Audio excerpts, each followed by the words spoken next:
എൻ്റെ എല്ലാ പ്രിയപ്പെട്ട പ്രേക്ഷകർക്കും ഇന്നത്തെ വീഡിയോയിലേക്ക് സ്വാഗതം. നിങ്ങളുടെ വാട്സപ്പ് ഗ്രൂപ്പുകളിൽ അല്ലെങ്കിൽ ചായക്കടയിലെ ചായ കുടിക്കടയിലെ സംസാരത്തിനിടയ്ക്ക് എപ്പോഴെങ്കിലും ഇങ്ങനെ കേട്ടിട്ടുണ്ടോ? എടാ, എൻ്റെ ഒരു കൂട്ടുകാരനുണ്ട്, അവൻ വെറും 10,000 രൂപ മാത്രമേ ക്രിപ്റ്റോയിലിട്ടുള്ളൂ, പക്ഷെ 10 ലക്ഷം രൂപ അവനുണ്ടാക്കി. അല്ലെങ്കിൽ ഷിബ ഇനു എന്നൊരു കോയിൻ ഉണ്ടായിരുന്നു, അതിൽ 1000 രൂപ ഇട്ടവരൊക്കെ ഇന്ന് കോടീശ്വരന്മാരാണ്. ബിറ്റ് കോയിനെ കുറിച്ചിട്ടുള്ള പൊലിപ്പിച്ചിട്ടുള്ള കഥകളും നിങ്ങൾ ഇതുപോലെയൊക്കെ കേട്ടിട്ടുണ്ടായിരിക്കും. ഇങ്ങനെയുള്ള വാർത്തകൾ കേൾക്കുന്ന സമയത്ത്, ഇങ്ങനെയൊക്കെ ആരെങ്കിലുമൊക്കെ പറയുന്ന സമയത്ത് നമ്മുടെ ഉള്ളിൽ ഒരു കൊള്ളിയാൻ ഇങ്ങനെ മിന്നുമല്ലേ?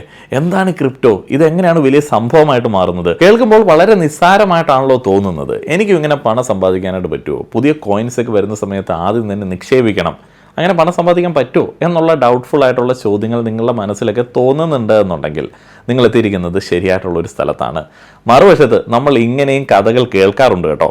അയ്യോ, ക്രിപ്റ്റോയിൽ പൈസ ഇടാൻ പോകല്ലേ, എൻ്റെ പരിചയത്തിലുള്ള ഒരാൾക്ക് വീടും പറമ്പും വിറ്റ് കിട്ടിയ പൈസ മുഴുവൻ പോയി, ഇതൊക്കെ വലിയ തട്ടിപ്പാണ്, നമ്മുടെ പണം മുഴുവൻ അവർ കൊണ്ടുപോകും. ഒരു ഭാഗത്ത് കോടീശ്വരന്മാരായിട്ടുള്ള ആളുകളുടെ കഥകൾ, മറുവശത്ത് സർവ്വതും നഷ്ടപ്പെട്ട് കണ്ണീർ കഥയുമായിട്ട് നടക്കുന്ന ഒരു കൂട്ടം ആളുകൾ. ഇതിൽ ഏതാണ് നമ്മൾ വിശ്വസിക്കേണ്ടത്? ക്രിപ്റ്റോയിലെ വലിയ റിസ്കുകളെ കുറിച്ചിട്ട് പറയുന്നതിന് മുൻപ് നമ്മുടെ ജീവിതത്തിലും റിസ്കുകൾ എങ്ങനെ കുറയ്ക്കാമെന്ന് ഒന്ന് നോക്കേണ്ടതുണ്ട്. ഇൻവെസ്റ്റ്മെന്റിനോടൊപ്പം തന്നെ കുടുംബത്തിന്റെ സുരക്ഷയും പ്രധാനമാണ്.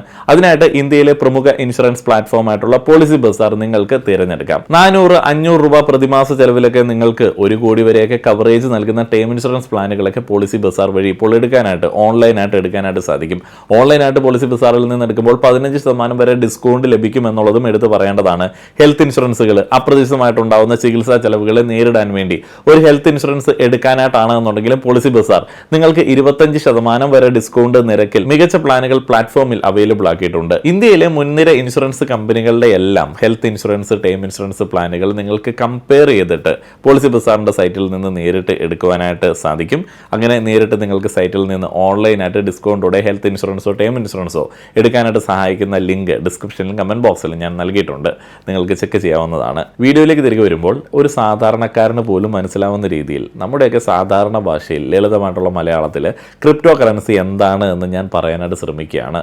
യാതൊരു വിധത്തിലുള്ള കള്ളത്തരങ്ങളോ പൊലിപ്പിച്ചിട്ടുള്ള സംസാരങ്ങളോ ഇല്ലാത്ത ക്രിപ്റ്റോ കറൻസി വീഡിയോസ് നമുക്കധികം കാണാനായിട്ട് സാധിക്കത്തില്ല. ഇതിൻ്റെ നല്ല വശങ്ങളും ചീത്ത വശങ്ങളും നമ്മൾ ഒരേപോലെ ചർച്ച ചെയ്യുന്നുണ്ട്. ഈ വീഡിയോയുടെ അവസാനം 1000 രൂപ കൊണ്ട് കോടീശ്വരനാകാൻ പറ്റുമോ എന്ന ചോദ്യത്തിന് നിങ്ങൾക്ക് വ്യക്തമായിട്ടുള്ള ഉത്തരം കിട്ടിയിരിക്കും. അതിലുപരി ക്രിപ്റ്റോ എന്ന ഒരു പുതിയ ലോകത്തിലേക്ക് കാലെടുത്ത് വെക്കണോ വേണ്ടയോ എന്നുള്ള നിങ്ങളുടെ ഒരു തീരുമാനത്തെയും ഈ വീഡിയോ സ്വാധീനിക്കാനായിട്ടുള്ള സാധ്യതയുണ്ട്. ഒരു കാര്യം ഞാൻ ഉറപ്പിച്ച് പറയുകയാണ്, ഇതൊരു സാമ്പത്തിക ഉപദേശമല്ല, ഞാൻ നിങ്ങളുടെ സാമ്പത്തിക ഉപദേഷ്ടാവുമല്ല. ക്രിപ്റ്റോ മാർക്കറ്റ് ഒരുപാട് നഷ്ട സാധ്യതകൾ നിറഞ്ഞതാണ്. അതുകൊണ്ട് ഈ വീഡിയോ ഒരു പഠന സഹായിയായിട്ട് മാത്രം കാണുക. കൂടുതൽ കാര്യങ്ങൾ സ്വയം പഠിച്ചിട്ട്, ഇനി ആർക്കെങ്കിലും ഇൻവെസ്റ്റ് ചെയ്യാനായിട്ട് തോന്നുകയാണെന്നുണ്ടെങ്കിൽ സ്വയം പഠിച്ചിട്ട് മാത്രം സ്വന്തം റെസ്പോൺസിബിലിറ്റിയിൽ മാത്രം നടത്തുക. അല്ലെങ്കിലും ഇൻവെസ്റ്റ്മെന്റുകളൊക്കെ സ്വന്തം റെസ്പോൺസിബിലിറ്റി മാത്രമാണ്. അപ്പോൾ നമുക്ക് തുടങ്ങിയാലോ? പാവപ്പെട്ടവന്റെ ക്രിപ്റ്റോ ലോകത്തിലേക്കുള്ള നമ്മുടെ യാത്ര ആരംഭിക്കുകയാണ്. നമുക്ക് ഏറ്റവും അടിസ്ഥാനപരമായിട്ടുള്ള കാര്യത്തിൽ നിന്ന് തന്നെ തുടങ്ങാം. എന്താണ് ഈ ക്രിപ്റ്റോ കറൻസി? വളരെ സിമ്പിളായി പറഞ്ഞാൽ, നമ്മുടെ കയ്യിലുള്ള രൂപ, ഡോളർ, ദർഹം പോലുള്ള ഒരു പണം തന്നെയാണ് ക്രിപ്റ്റോയും. പക്ഷേ ഒരൊറ്റ വ്യത്യാസമുണ്ട്. നമ്മുടെ രൂപയുടെ നോട്ടുകൾ നമുക്ക് കയ്യിലെടുക്കാം, പേഴ്സിൽ വയ്ക്കാം, കടയിൽ കൊടുക്കാം. അതായത് അതിനൊരു ഭൗതിക രൂപമുണ്ട്. എന്നാൽ ക്രിപ്റ്റോ കറൻസി അങ്ങനെയല്ല, അതൊരു ഡിജിറ്റൽ പണമാണ്. അതിനെ നമുക്ക് തൊടാനോ പിടിക്കാനോ ഒന്നും പറ്റില്ല. കമ്പ്യൂട്ടറിൻ്റെയും മൊബൈൽ ഫോണിൻ്റെയും സഹായത്തോടെ ആ ഒരു സ്ക്രീനിൽ അക്കങ്ങളായിട്ട് മാത്രമാണ് അതിനെ നമുക്ക് കാണാനായിട്ട് പറ്റുന്നത്. നമ്മൾ ഗൂഗിൾ പേ, ഫോൺ പേ ഒക്കെ ഉപയോഗിച്ചിട്ട് പണം അയക്കുന്നില്ലേ? നമ്മുടെ ബാങ്ക് അക്കൗണ്ടിൽ നിന്ന് കൂട്ടുകാരൻ്റെ അക്കൗണ്ടിലേക്ക് പണം പോകുന്നത് നമ്മൾ കാണുന്നില്ല, പക്ഷെ പണം അവിടെ എത്തുന്നുണ്ട്. ഏകദേശം അതേപോലെ തന്നെയാണ് ക്രിപ്റ്റോയുടെയും പ്രവർത്തനം. അപ്പോൾ നിങ്ങൾ ചോദിക്കും, പിന്നെന്താണ് വ്യത്യാസം? ഗൂഗിൾ പേയും ക്രിപ്റ്റോയും ഒന്നാണോ? അല്ല, അവിടെയാണ് ഏറ്റവും പ്രധാനപ്പെട്ട വ്യത്യാസം വരുന്നത്. നമ്മുടെ രൂപയെ നിയന്ത്രിക്കുന്നത് ആരാണ്? Indian government, reserve bank of ഇന്ത്യയാണ്. നമ്മുടെ മണി ട്രാൻസാക്ഷൻസ് എല്ലാം നടക്കുന്നത് ഏതെങ്കിലും ഒരു ബാങ്ക് വഴിയാണ്.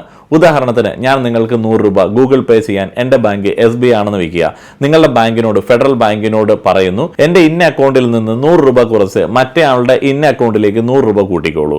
ഇവിടെ ഒരു ബാങ്ക് ഇടനിലക്കാരനാണ്. എന്നാൽ ക്രിപ്റ്റോയിൽ ലോകത്ത് ഒരു ഇടനിലക്കാരനില്ല, ബാങ്കുകളില്ല, ഗവർണിംഗ് സംവിധാനങ്ങളില്ല. അതായത് RBI പോലെയുള്ള കേന്ദ്ര സ്ഥാപനങ്ങളില്ല. ഇതിനെയാണ് നമ്മൾ സാങ്കേതികമായിട്ട് ഡീസെൻട്രലൈസ്ഡ് എന്ന് പറയുന്നത്, വികേന്ദ്രീകൃതം. അപ്പോൾ പിന്നെ ആരാണ് ഇതൊക്കെ നിയന്ത്രിക്കുന്നത്? എങ്ങനെയാണ് ഇടപാടുകൾ നടക്കുന്നത്? അതാണ് ബ്ലോക്ക് ചെയിൻ എന്ന സാങ്കേതിക വിദ്യയുടെ കഴിവ്. നമുക്കിതൊരു ഉദാഹരണത്തിലൂടെ മനസ്സിലാക്കാം. നമ്മുടെ നാട്ടിലെ ഒരു ലൈബ്രറി സങ്കല്പിക്കുക. ആ ലൈബ്രറിയിൽ ഒരു വലിയ കണക്ക് പുസ്തകമുണ്ട്. ആര് പുസ്തകം എടുത്തു, ആര് തിരികെ വെച്ചു എന്നെല്ലാം അതിലാണ് എഴുതുന്നത്. ഈ പുസ്തകം സൂക്ഷിക്കുന്നത് ലൈബ്രറിയൻ മാത്രമാണ്. അദ്ദേഹത്തിന് വേണമെങ്കിൽ അതിൽ എഴുതിയത് തിരുത്താം, അല്ലെങ്കിൽ ഒരു പേജ് കീറിക്കളയാം. ഇതൊരു കേന്ദ്രീകൃത സംവിധാനമാണ്, സെൻട്രലൈസ്ഡ് ആണ്. ഇനി ബ്ലോക്ക് ചെയിൻ എന്ന പുതിയ തരം ലൈബ്രറി സങ്കല്പിക്കുക. ഇവിടെ ആ വലിയ കണക്ക് പുസ്തകത്തിന്റെ ഒരു കോപ്പി ലൈബ്രറിയിലെ ഓരോ അംഗത്തിന്റെയും കയ്യിലുണ്ട്. ഞാനൊരു പുസ്തകം എടുത്താൽ ആ വിവരം എല്ലാവരുടെയും പുസ്തകത്തിൽ ഒരു പുതിയ പേജായിട്ട് എഴുതി ചേർക്കും. എല്ലാവരും അത് ശരിയാണെന്ന് സമ്മതിച്ചാൽ മാത്രമേ ആ പേജ് പുസ്തകത്തിന്റെ ഭാഗമാകൂ. ഒരിക്കൽ ചേർത്താൽ പിന്നെ ആ പേജ് ആർക്കും കീറിക്കളയാനോ തിരുത്താനോ ഒന്നും പറ്റില്ല. കാരണം ഒരാൾ അയാളുടെ കോപ്പിയിൽ തിരുത്തൽ വരുത്തിയാലും ബാക്കിയുള്ള 99 പേരുടെ കോപ്പിയിലും ആ ഒരു തിരുത്തൽ വരും. കള്ളത്തരം പെട്ടെന്ന് പിടിക്കപ്പെടും. ഈ ഡിജിറ്റൽ കണക്ക് പുസ്തകമാണ് ബ്ലോക്ക് ചെയിൻ. ഓരോ ഇടപാടും ട്രാൻസാക്ഷനും ഓരോ ബ്ലോക്കായിട്ട് ഈ ശൃംഖലയിലേക്ക് കൂട്ടിച്ചേർക്കപ്പെടുന്നു.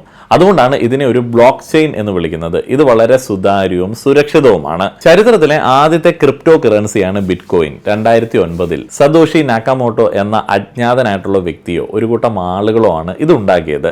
ബാങ്കുകളുടെ സഹായമില്ലാതെ ലോകത്ത് ആർക്കും പരസ്പരം പണം അയക്കാനും സ്വീകരിക്കാനും ഒരു സംവിധാനം. അതായിരുന്നു ബിറ്റ്കോയിന്റെ ലക്ഷ്യം. ചുരുക്കത്തിൽ പറഞ്ഞാൽ ക്രിപ്റ്റോ എന്നത് ഒരു ബാങ്കിന്റെയോ ഗവൺമെന്റിന്റെയോ നിയന്ത്രണമില്ലാതെ ബ്ലോക്ക് ചെയിൻ എന്ന സുരക്ഷിതമായിട്ടുള്ള സാങ്കേതിക വിദ്യ ഉപയോഗിച്ച് പ്രവർത്തിക്കുന്ന ഒരു ഡിജിറ്റൽ പണമാണ്.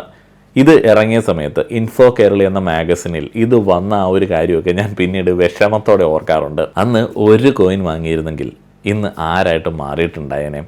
അന്ന് വാങ്ങാൻ പറ്റുന്ന സാഹചര്യം ഉണ്ടായിരുന്നില്ല, വിദ്യാഭ്യാസ കാലഘട്ടമായിരുന്നു. ഇനിയിപ്പോൾ അതൊന്നും പറഞ്ഞിട്ട് കാര്യമില്ല. ഇനി ബിറ്റ്കോയിൻ മാത്രമൊന്നും അല്ല ക്രിപ്റ്റോ. പലതരം കോയിനുകളുണ്ട്. ഓരോ കോയിനുകളും ഓരോ ദിവസം ഇങ്ങനെ വന്നുകൊണ്ടിരിക്കും. കുറേയൊക്കെ തട്ടിപ്പുകളിലൂടെ ആളുകളുടെ പൈസയൊക്കെ കൊണ്ടുപോകുന്നുണ്ട്. ക്രിപ്റ്റോ എന്ന് കേൾക്കുമ്പോൾ എല്ലാവരുടെയും മനസ്സിൽ ആദ്യം വരുന്നത് ബിറ്റ്കോയിൻ ആയിരിക്കും. പക്ഷേ ക്രിപ്റ്റോ ലോകം എന്നത് ബിറ്റ്കോയിനിൽ മാത്രം ഒതുങ്ങുന്ന ഒന്നല്ല എന്നുള്ളത് വീണ്ടും പറയുകയാണ്. ആയിരക്കണക്കിന്, എന്തിന് ലക്ഷക്കണക്കിന് തരം ക്രിപ്റ്റോ കോയിനുകൾ ഇന്നുണ്ട്. ബിറ്റ്കോയിൻ ഒഴികെയുള്ള മറ്റു കോയിനുകളെ പൊതുവായിട്ട് വിളിക്കുന്ന പേരാണ് ആൾട്ട് കോയിനുകൾ എന്നുള്ളത്. അൽകോയിൻസ്, അതായത് ആൾട്ടർനേറ്റീവ് കോയിൻസ്. എന്തിനാണ് ഇത്രയധികം കോയിനുകൾ? എല്ലാത്തിനും ഓരോരോ പ്രത്യേക ഉദ്ദേശങ്ങളുണ്ട് എന്നുള്ളതാണ് മനസ്സിലാക്കേണ്ടത്. നമുക്ക് പ്രധാനപ്പെട്ട ചിലതിനെ പരിചയപ്പെടാം. അതിന്റെ സവിശേഷതകൾ ഞാൻ മനസ്സിലാക്കിയ രീതിയിൽ നിങ്ങളിലേക്ക് പങ്കുവയ്ക്കാം. എതേറിയം, ETH, ബിറ്റ്കോയിൻ കഴിഞ്ഞാൽ ലോകത്തെ ഏറ്റവും പ്രശസ്തമായിട്ടുള്ള ക്രിപ്റ്റോ ആണ് എതേറിയം. ബിറ്റ്കോയിൻ ഒരു ഡിജിറ്റൽ സ്വർണം പോലെ ആണെങ്കിൽ എതേറിയം ഒരു ഡിജിറ്റൽ ലോകം കെട്ടിപ്പടുക്കാനായിട്ടുള്ള സ്ഥലമാണ്. ഇതൊരു പണം മാത്രമല്ല, ഒരു പ്ലാറ്റ്ഫോം കൂടിയാണ്. ഒരു ഉദാഹരണം പറയാം. ബിറ്റ്കോയിൻ ഒരു കാൽക്കുലേറ്റർ പോലെയാണ്. അതിനൊരു പ്രധാന ഉപയോഗമുള്ളൂ, കണക്ക് കൂട്ടുക, അതായത് പണം കൈമാറുക. എന്നാൽ എതേറിയം ഒരു സ്മാർട്ട് ഫോൺ പോലെയാണ്. ഫോൺ വിളിക്കാൻ മാത്രമല്ല, അതിൽ നമുക്ക് പലതരം ആപ്പുകൾ ഇൻസ്റ്റാൾ ചെയ്തിട്ട് ഉപയോഗിക്കാം. അതേപോലെ എതേറിയം എന്ന ബ്ലോക്ക് ചെയിനിന് മുകളിൽ ആർക്കും പുതിയ ആപ്സ്, ഡീസെൻട്രലൈസ്ഡ് ആപ്സ് നിർമ്മിക്കാനായിട്ട് കഴിയും. ഗെയിമുകൾ, സാമ്പത്തിക സേവനങ്ങൾ, സോഷ്യൽ മീഡിയ തുടങ്ങി എന്തും ഇതിൽ നിർമ്മിക്കാം. ഇതിലെ ഇടപാടുകൾ നടത്താൻ ഉപയോഗിക്കുന്ന ഇന്ധനമാണ് എതേറിയം കോയിൻ എന്ന് പറയുന്നത്. സ്റ്റേബിൾ കോയിനുകൾ എന്നുള്ള ഒരു ഭാഗമുണ്ട്. പേര് സൂചിപ്പിക്കുന്നത് പോലെ തന്നെ ഇവയുടെ വില സ്ഥിരമായിരിക്കും. സാധാരണ ക്രിപ്റ്റോ കോയിനുകളുടെ വില ഓരോ സെക്കൻഡിലും മാറിക്കൊണ്ടിരിക്കും. ഇന്ന് 100 രൂപ വിലയുള്ള കോയിൻ നാളെ 200 രൂപയോ 50 രൂപയോ ആകാം. ഈ ഒരു പ്രശ്നം ഒഴിവാക്കാനായിട്ടാണ് സ്റ്റേബിൾ കോയിനുകൾ വന്നത്. ഇവയുടെ വില ഏതെങ്കിലും ഒരു യഥാർത്ഥ കറൻസിയുമായിട്ട് ബന്ധിപ്പിച്ചിരിക്കും. ഉദാഹരണത്തിന് ഏറ്റവും ഫേമസ് ആയിട്ടുള്ള സ്റ്റേബിൾ കോയിൻ ആയിട്ടുള്ള ടെതർ, അതിന്റെ വില എപ്പോഴും $US തുല്യമായിരിക്കും. അതായത് ഏകദേശം 90 രൂപയ്ക്ക് മുകളിലാണ് ഇപ്പോഴത്തെ ഒരു റേറ്റ് ഇന്ത്യൻ റുപ്പിയുമായിട്ട് കമ്പയർ ചെയ്യുന്ന സമയത്ത്. ക്രിപ്റ്റോ മാർക്കറ്റിലെ അസ്ഥിരതയിൽ നിന്ന് രക്ഷപ്പെടാൻ ആളുകൾ അവരുടെ പണം താൽക്കാലികമായിട്ട് സ്റ്റേബിൾ കോയിനുകളിലേക്ക് മാറ്റിവെക്കാറുണ്ട്. മീം കോയിനുകൾ എന്നൊരു ഭാഗമുണ്ട്. ഇതാണ് കഥയിലെ ഏറ്റവും രസകരവും അപകടം പിടിച്ചതുമായിട്ടുള്ള വിഭാഗം. ഇവയ്ക്ക് പ്രത്യേകിച്ച് ഒരു ഉപയോഗമോ ലക്ഷ്യമോ ഒന്നും ഉണ്ടാവത്തില്ല. ഇന്റർനെറ്റിലെ തമാശകളുടെയോ മീമുകൾ, ട്രോളുകൾ, അതിൻ്റെയൊക്കെ അടിസ്ഥാനത്തിലൊക്കെ ഉണ്ടാക്കുന്ന കോയിനുകളാണിവ. ഡോഷ് കോയിൻ ആണ് ഇതിൽ ഏറ്റവും പ്രശസ്തം. ഒരു തമാശയായി തുടങ്ങിയ ഈ കോയിൻ എലോൺ മസ്കിനെ പോലുള്ള പ്രശസ്തരുടെ ട്വീറ്റുകൾ കാരണം വലിയ പ്രശസ്തി നേടി. അതേപോലെ ഷിബ ഇനു എന്നീ കോയിനുകളുടെ വില കൂടിയത് അതിന്റെ സാങ്കേതിക വിദ്യയുടെ മികവ് കൊണ്ടൊന്നുമല്ല, മറിച്ച് സോഷ്യൽ മീഡിയയിലെ ഹൈപ്പും ആളുകളുടെ ഊഹക്കച്ചവടവും സ്പെക്കുലേഷൻസും കൊണ്ടാണ്. അതുകൊണ്ട് തന്നെ ഇവയുടെ വില റോക്കറ്റ് പോലെ മുകളിലേക്ക് പോകുന്നതും അതേപോലെ താഴേക്ക് വരുന്നതും ഒക്കെ നമുക്ക് കാണാനായിട്ട് സാധിക്കും. ഇതിലൊക്കെ നിക്ഷേപിക്കുന്നത് വലിയ ഭാഗ്യ പരീക്ഷണം. ഇവ കൂടാതെ ഓരോ പ്രത്യേക ആവശ്യങ്ങൾക്കായി നിർമ്മിച്ച 100 കണക്കിന് കോയിനുകളുണ്ട്. ചിലത് ഗെയിമിംഗ് രംഗത്ത് ശ്രദ്ധ കേന്ദ്രീകരിക്കുന്നു, ചിലത് സപ്ലൈ ചെയിൻ മാനേജ്മെന്റിൽ ഉപയോഗിക്കുന്നു, ചിലത് ആരോഗ്യ മേഖലയിൽ പോലും കൈമാറ്റം ചെയ്യപ്പെടുന്നുണ്ട്. ഓരോ കോയിനും ഓരോ കമ്പനി പോലെയാണ്. അതിന് അതിൻ്റെതായിട്ടുള്ള ലക്ഷ്യങ്ങളുണ്ട്. ഓക്കെ, നമ്മൾ ക്രിപ്റ്റോയെ കുറിച്ചിട്ട് പഠിച്ചു. കോയിനുകൾ ഏതൊക്കെയാണെന്നുള്ളത് ഏകദേശമൊക്കെ മനസ്സിലാക്കി. ഒരു ഐഡിയ നിങ്ങൾക്ക് കിട്ടിക്കാണും. ഇനി ആമുഖത്തിന് ആ ഒരു ചോദ്യത്തിലേക്ക് വരാം. എൻ്റെ കയ്യിൽ ഒരു 1000 രൂപയുണ്ട്, 10,000 രൂപയുണ്ട്. അതെടുത്ത് ഏതെങ്കിലും ഒരു ക്രിപ്റ്റോ കോയിനിൽ ഇപ്പോൾ ഇട്ട് കഴിഞ്ഞാൽ കുറച്ച് കാലം കഴിഞ്ഞ് ഒരു കോടീശ്വരനായിട്ട് മാറാൻ പറ്റുമോ?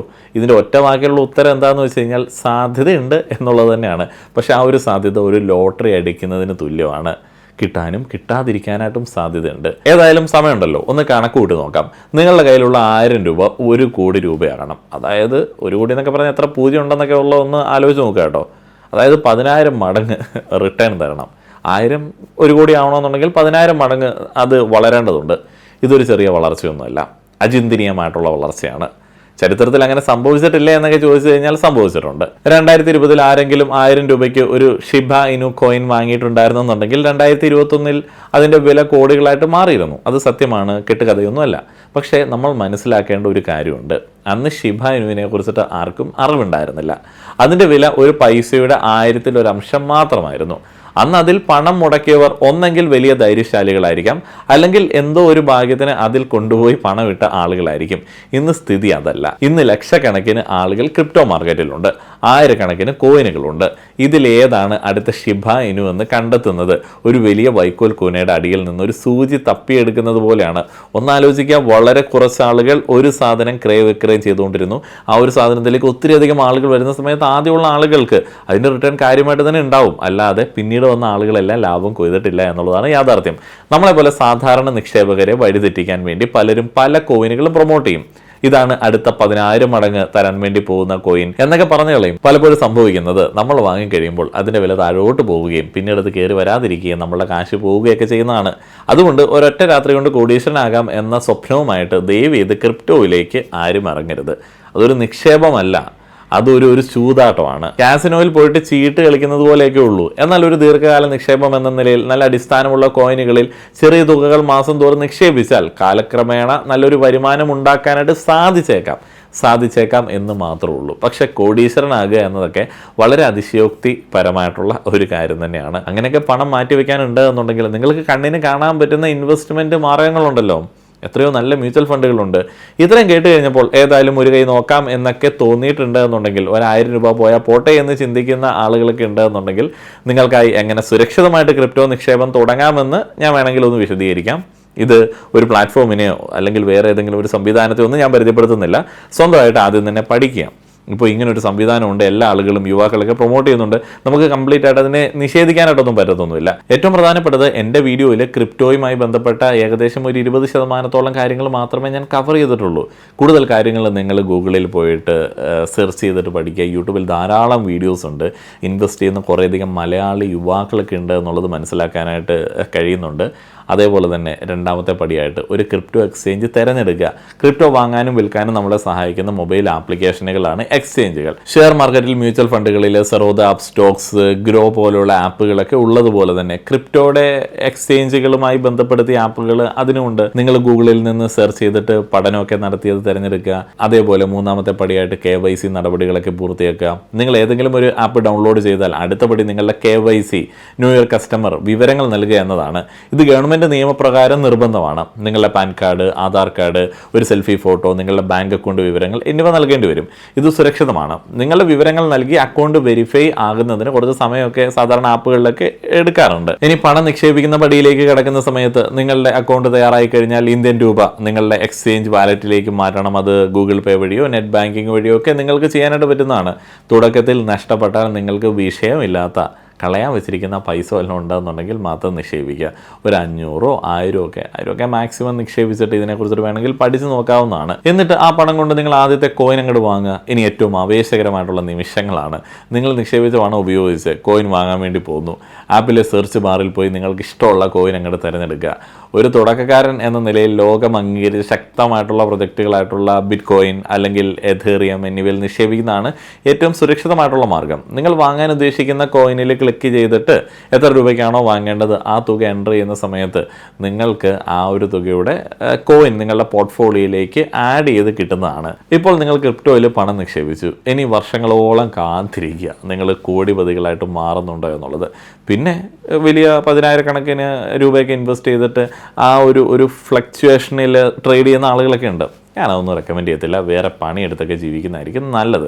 ക്രിപ്റ്റോയിൽ പണം നിക്ഷേപിക്കുന്നത് പോലെ തന്നെ പ്രധാനമാണ് ആ പണം നഷ്ടപ്പെടാതെ സൂക്ഷിക്കുന്നതും. ഈ ലോകത്ത് ഒരുപാട് ചതിക്കുഴികൾ ഒളിഞ്ഞിരിപ്പുണ്ട്. നമുക്ക് പ്രധാനപ്പെട്ട അപകടങ്ങളെ കുറിച്ചിട്ടും അതിൽ നിന്ന് എങ്ങനെ രക്ഷപ്പെടാം എന്നുള്ളതിനെ കുറിച്ചിട്ടും ഒന്ന് നോക്കിയേക്കാം. വിലയിലെ ഭീകരമായിട്ടുള്ള അസ്ഥിരത ക്രിപ്റ്റോയുടെ ഏറ്റവും വലിയ സ്വഭാവം ഇതാണ്. നിങ്ങൾ ഇന്ന് 1 ലക്ഷം രൂപയ്ക്ക് വാങ്ങുന്ന കോയിൻ്റെ വില നാളെ രാവിലെ എഴുന്നേൽക്കുന്ന സമയത്ത് 50,000 രൂപയായിട്ട് കുറഞ്ഞിട്ടുണ്ടാകാം. ചിലപ്പോൾ 2 ലക്ഷമായിട്ട് ഉയരാനായിട്ടുള്ള സാധ്യതയുണ്ട്. ഈ ഒരു ഭ്രാന്തൻ കയറ്റിറക്കങ്ങളെ താങ്ങാനുള്ള മാനസിക ധൈര്യം നിങ്ങൾക്ക് വേണം. വില കുറയുന്നത് കാണുമ്പോൾ പേടിച്ചതിൽ നിന്ന് വിൽക്കാനായിട്ട് ശ്രമിക്കരുത്. അതുകൊണ്ടാണ് നിങ്ങളുടെ ജീവിതത്തിലെ പ്രധാന ആവശ്യങ്ങൾക്കുള്ള പണം ഒരിക്കലും ക്രിപ്റ്റോയിൽ നിക്ഷേപിക്കരുത് എന്ന് പറയുന്നത്. പിന്നെ ഇതുമായി ബന്ധപ്പെട്ട തട്ടിപ്പുകളെ നമ്മൾ മനസ്സിലാക്കേണ്ടതുണ്ട്. എവിടെ പണമുണ്ടോ അവിടെ തട്ടിപ്പുകാരനും ഉറപ്പായിട്ടും ഉണ്ടാകും. ക്രിപ്റ്റോ ലോകം തട്ടിപ്പുകാരുടെ ഒരു പറുദീസയാണ്. വ്യാജ വാഗ്ദാനങ്ങൾ നൽകി നിങ്ങളുടെ പണം ഒരാഴ്ച കൊണ്ട് ഇരട്ടിയാക്കി തരാം എന്നൊക്കെ പറഞ്ഞിട്ട് ഈ കോയിനിൽ നിക്ഷേപിക്കൂ, ആ കോയിനിൽ നിക്ഷേപിക്കൂ എന്നൊക്കെ പറഞ്ഞിട്ട് 100 മടങ്ങ് കിട്ടും എന്നൊക്കെ പറഞ്ഞിട്ട് ഒത്തിരിയധികം ആളുകൾ വരും. ഇങ്ങനെയൊക്കെ പറഞ്ഞിട്ട് ആളുകൾ സമീപിക്കുന്ന സമയത്ത് ഓർക്കുക, ഈ ലോകത്ത് ഒന്നും സൗജന്യമായിട്ട് കിട്ടില്ല. അത്തരം വാഗ്ദാനങ്ങൾ 100% തട്ടിപ്പാണ്. ഇനി അടുത്തത് ഫിഷിംഗ് ആണ്. നിങ്ങൾ ഉപയോഗിക്കുന്ന എക്സ്ചേഞ്ചിൻ്റെ അതേപോലെയുള്ളൊരു വ്യാജ വെബ്സൈറ്റൊക്കെ ഉണ്ടാക്കി അതിൻ്റെ ലിങ്ക് നിങ്ങൾക്ക് അയച്ചു തരും. നിങ്ങൾ അതിൽ ലോഗിൻ ചെയ്യാൻ ശ്രമിക്കുമ്പോൾ നിങ്ങളുടെ യൂസർ നെയിമും പാസ്വേഡും അവർക്ക് കിട്ടും. എപ്പോഴും ഔദ്യോഗിക ആപ്പിലൂടെയോ ശരിയായ വെബ്സൈറ്റ് വിലാസം ടൈപ്പ് ചെയ്തോ മാത്രം ലോഗിൻ ചെയ്യുക. പിന്നീടുള്ളത് പമ്പ് ആൻഡ് ഡംപ് എന്ന് പറയുന്ന ഒരു സംഗതിയാണ്. ഒരു സംഘം ആളുകൾ വില കുറഞ്ഞ ഒരു കോയിൻ ഒരുപാട് വാങ്ങി വയ്ക്കും. എന്നിട്ട് സോഷ്യൽ മീഡിയയിലൂടെ അതിനെക്കുറിച്ചിട്ട് നല്ല കാര്യങ്ങൾ പറഞ്ഞ് അങ്ങോട്ട് ഹൈപ്പ് ഉണ്ടാക്കും. ഇത് കണ്ട് നമ്മളെപ്പോലുള്ള പുതിയ ആളുകൾ ആ കോയിൻ വാങ്ങാനായിട്ട് തുടങ്ങുന്ന സമയത്ത് അതിൻ്റെ വില അങ്ങോട്ട് കൂടും. നല്ല വില കിട്ടുമ്പോൾ ആ പഴയ സംഘം അവരുടെ കയ്യിലുള്ള കോയിനുകളെല്ലാം വിറ്റ് ലാഭം എടുക്കും. Dump method. അതോടെ ആ കോയിൻ്റെ വില കുത്തനെ ഇടിഞ്ഞ് നമ്മൾ നഷ്ടത്തിലാകും. നിയമപരമായിട്ടുള്ള പ്രശ്നങ്ങളും നികുതിയും നമ്മൾ കൺസിഡർ ചെയ്യേണ്ടതാണ്. ഇന്ത്യയിൽ ക്രിപ്റ്റോ നിരോധിച്ചിട്ടൊന്നുമില്ല, പക്ഷേ അതിന് കർശനമായിട്ടുള്ള നിയമങ്ങളുണ്ട്. നിങ്ങൾ ക്രിപ്റ്റോ വിറ്റ് ലാഭം എടുക്കുകയാണെന്നുണ്ടെങ്കിൽ ആ ലാഭത്തിൻ്റെ 30% നിങ്ങൾ ഗവൺമെൻറ്റിൽ നികുതിയായിട്ട് നൽകേണ്ടതുണ്ട്. അതുകൂടാതെ നിങ്ങൾ ഓരോ തവണ ക്രിപ്റ്റോ വിൽക്കുമ്പോഴും വാങ്ങുമ്പോഴും TDS 1% TDS പിടിക്കും. ഈ കാര്യങ്ങൾ നിങ്ങൾ അറിഞ്ഞിരിക്കേണ്ടതുണ്ട്. നിങ്ങളുടെ എക്സ്ചേഞ്ച് സുരക്ഷയുമായി ബന്ധപ്പെട്ട് നിങ്ങളുടെ എക്സ്ചേഞ്ച് അക്കൗണ്ടിന് ശക്തമായിട്ടുള്ളൊരു പാസ്വേഡ് ഉപയോഗിക്കുക. അതോടൊപ്പം 2 ഫാക്ടർ ഒതൻറ്റിക്കേഷൻ നിർബന്ധമായിട്ടും ഓൺ ചെയ്ത് വെക്കുക. ഇത് നിങ്ങളുടെ അക്കൗണ്ടിന് ഒരു അല്ലെങ്കിൽ ഒരു അധിക സുരക്ഷാ കവചമൊക്കെ നൽകുന്ന ഒന്നാണ്. അപ്പോൾ എൻ്റെ പ്രിയപ്പെട്ട സുഹൃത്തുക്കളെ, നമ്മൾ ഒരുപാട് കാര്യങ്ങൾ സംസാരിച്ചിട്ടുണ്ട്. ക്രിപ്റ്റോ എന്താണെന്നും അതെങ്ങനെ പ്രവർത്തിക്കുന്നുവെന്നും അതിലെ സാധ്യതകളും അപകടങ്ങളും എന്തെല്ലാമാണെന്നും നിങ്ങൾക്കിപ്പോൾ ഒരു വ്യക്തമായിട്ടുള്ള ചിത്രം കിട്ടിക്കാണുമെന്ന് ഞാൻ വിശ്വസിക്കുകയാണ്. അങ്ങനെ നമ്മുടെ ആദ്യത്തെ ചോദ്യത്തിനുള്ള ഉത്തരം നിങ്ങൾക്ക് കിട്ടി. ഇപ്പോൾ നിങ്ങൾക്കറിയാം അതൊരു ആകർഷകമായിട്ടുള്ള പരസ്യവാചകം മാത്രമാണെന്ന്. യാഥാർത്ഥ്യം അതല്ല. അറിവില്ലാത്ത ഭാഗ്യത്തെ മാത്രം വിശ്വസിച്ച് ക്രിപ്റ്റോയിൽ പണം മുടക്കുന്നത് കണ്ണുകെട്ടി നടു റോഡിലൂടെ ഓടുന്നതിന് തുല്യമാണ്. ക്രിപ്റ്റോ കറൻസിയും അതിൻ്റെ പിന്നിലെ ബ്ലോക്ക് ചെയിൻ സാങ്കേതിക വിദ്യയൊക്കെ ഭാവിയിലെ സാങ്കേതിക വിദ്യയാണ് എന്ന കാര്യത്തിൽ എനിക്ക് യാതൊരു സംശയവുമില്ല. എന്നാൽ നിക്ഷേപം എന്ന നിലയിൽ ഇതെല്ലാവർക്കും പറഞ്ഞിട്ടുള്ള ഒരു പരിപാടിയല്ല. ഇവിടെ സുരക്ഷിതമായിട്ടുള്ള മറ്റ് ചില ഓപ്ഷനുകളെ നമ്മൾ കൺസിഡർ ചെയ്യേണ്ടതുണ്ട്. പണം ഉള്ളത് പോവാതിരിക്കുക എന്നുള്ളതാണ് ആദ്യം ചെയ്യേണ്ടത്. അതിന് ഞാൻ തുടക്കത്തിൽ പറഞ്ഞതുപോലെ പോളിസി ബസാർ വഴി നിങ്ങളുടെ കുടുംബത്തിന് സാമ്പത്തിക സുരക്ഷാ കവചം ഒരുക്കാനായിട്ട് ശ്രമിക്കുക. പ്രതിമാസം 400-500 രൂപയൊക്കെ മാറ്റി വയ്ക്കുകയാണെന്നുണ്ടെങ്കിൽ ടേം പ്ലാനുകളും ഹെൽത്ത് ഇൻഷുറൻസുകളും ഒക്കെ നിങ്ങളുടെ കുടുംബത്തിലെ അംഗങ്ങൾക്ക്, നിങ്ങളുടെ കുടുംബത്തിന് മുഴുവനായിട്ട് നിങ്ങളെ ഡിപ്പെൻഡ് ചെയ്തിരിക്കുന്ന ആളുകൾക്കൊക്കെ ഗുണകരമായിട്ടുള്ള രീതിയിലേക്ക് നിങ്ങൾക്ക് ലഭിക്കും. പോളിസി ബസാർ വഴി മികച്ച ഹെൽത്ത് ഇൻഷുറൻസ് പ്ലാനുകൾ, ടേം ഇൻഷുറൻസ് പ്ലാനുകൾ കമ്പയർ ചെയ്തെടുക്കാൻ ആഗ്രഹിക്കുന്ന ആളുകൾ ഡിസ്ക്രിപ്ഷനിലെ കമൻറ്റ് ബോക്സിലെ ലിങ്ക് ഉപയോഗിക്കുക. വീഡിയോ അവസാനിപ്പിക്കുന്നതിന് മുൻപ് ക്രിപ്റ്റോയുടെ ലോകത്തിലേക്ക് കടന്നു വരാനായിട്ട് ഇനിയും ആഗ്രഹിക്കുന്ന ആളുകളോട് എനിക്കൊന്നേ പറയാനുള്ളൂ, നന്നായി പഠിക്കുക, വീണ്ടും പഠിക്കുക. അറിവാണ് നിങ്ങളുടെ ഏറ്റവും വലിയ ആയുധം. രണ്ടാമതായിട്ട്, നഷ്ടപ്പെട്ടാൽ നിങ്ങളുടെ ജീവിതത്തിൽ ഒരു തരത്തിലും ബാധിക്കാത്ത ഒരു ചെറിയ തുക മാത്രം നിക്ഷേപിക്കാനായിട്ട് ശ്രമിക്കുക. കടം വാങ്ങിയോ അത്യാവശ്യത്തിന് വെച്ച പണം എടുത്ത് ഒരിക്കലും നിക്ഷേപിക്കരുത്. മൂന്നാമതായിട്ട്, ഒറ്റ രാത്രി കൊണ്ട് പണക്കാരനാകാം എന്ന മോഹം മനസ്സിൽ നിന്ന് പൂർണ്ണമായിട്ടും എടുത്തു കളയുക. അവസാനമായിട്ട്, ഇതൊരു ദീർഘകാല നിക്ഷേപമായിട്ട് വേണമെന്നുണ്ടെങ്കിൽ 10,000 വല്ലതും ഇൻവെസ്റ്റ് ചെയ്തിട്ടുണ്ടെങ്കിൽ കാണുക. ദീർഘകാല നിക്ഷേപമായിട്ട് മാത്രം കാണുക. ഇന്ന് വാങ്ങി നാളെ വിൽക്കുന്നതിനെ കുറിച്ചിട്ടല്ല, മറിച്ച് 5 വർഷത്തേക്ക് അല്ലെങ്കിൽ 10 വർഷത്തേക്ക് ഒക്കെ ഉള്ളൊരു നിക്ഷേപമായിട്ട് വേണമെന്നുണ്ടെങ്കിൽ സമീപിച്ചോളുക. ക്രിപ്റ്റോയെ നമ്മൾ പേടിക്കേണ്ടതൊന്നുമില്ല, പക്ഷേ തീർച്ചയായിട്ടും ബഹുമാനിക്കണം. അറിവോടെയും ശ്രദ്ധയോടെയും സമീപിച്ചാൽ സാമ്പത്തിക രംഗത്തെ ഈ പുതിയ വിപ്ലവത്തിൽ ഒരു ഭാഗമാകാനായിട്ട് ഒരുപക്ഷെ നിങ്ങൾക്കും സാധിച്ചേക്കാം. ഈ വീഡിയോ നിങ്ങൾക്ക് ഉപകാരപ്രദമായി എന്ന് കരുതുകയാണ്. നിങ്ങളുടെ സംശയങ്ങളും അഭിപ്രായങ്ങളും കമൻറ്റ് ബോക്സിൽ നിങ്ങൾക്ക് രേഖപ്പെടുത്താവുന്നതാണ്. അതേപോലെ അറിവ് പങ്കുവയ്ക്കപ്പെടേണ്ടതാണ്. ഞാൻ പങ്കുവച്ച അറിവുകൾ നിങ്ങൾക്ക് ഗുണകരമായിട്ട് തോന്നിയിട്ടുണ്ട് എന്നുണ്ടെങ്കിൽ ഉറപ്പായിട്ടും ഈ ഒരു ചാനലിൻ്റെ വിജയത്തിന് വേണ്ടിയും വീഡിയോസ് കൂടുതൽ ആളുകളിലേക്ക് എത്തുന്നതിന് വേണ്ടിയും ഷെയർ ചെയ്യുക. നന്ദി.